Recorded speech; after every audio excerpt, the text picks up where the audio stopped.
নমস্কার বন্ধুরা, আজকে দেখে নেব আপনি যা কিছু চাইছেন আপনার সেই ইচ্ছা পূরণ হতে আর কতটা বাকি রয়েছে। আজকে আপনার জীবনে ঠিক কি আসতে চলেছে।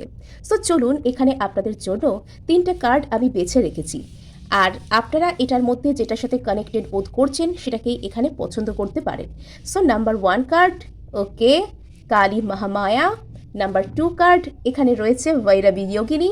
আর এখানে নাম্বার 3 কার্ডে রয়েছে কামা অফ কালী। ওকে, এখানে যারা ফার্স্ট কার্ডটি পছন্দ করেছেন অর্থাৎ কালী মহামায়া, তাদেরকে বলা হচ্ছে নিজের ইলিউশনকে কন্ট্রোল করতে।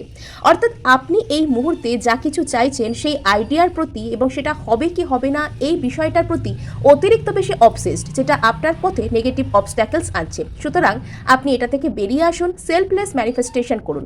নেক্সট, এখানে যারা ভৈরবী যোগিনী পছন্দ করেছেন তারা নিজের ইচ্ছা পূরণ করতে গিয়ে এবং ম্যানিফেস্টেশন টেকনিককে প্রয়োগ করতে গিয়ে অলরেডি একদম প্রায় সাধকের পর্যায়ে পৌঁছে যাচ্ছেন। আপনাদের মধ্যে বিভিন্ন চক্রাস এবং কুণ্ডলিনী শক্তির জাগরণ ঘটছে। নেক্সট, এখানে যারা কামা অফ কালীকে পছন্দ করেছেন তারা অলরেডি ডিট্যাচমেন্টের পথে হাঁটতে শুরু করেছেন। তাদের ক্রাউন চক্র ওপেন হচ্ছে এবং তারা না নিজের লাইফে যে সঠিক দিশা, সঠিক অর্থ সেটাকে খুঁজে পেতে চলেছেন। সো এই ছিল আপনাদের জন্য রিডিং।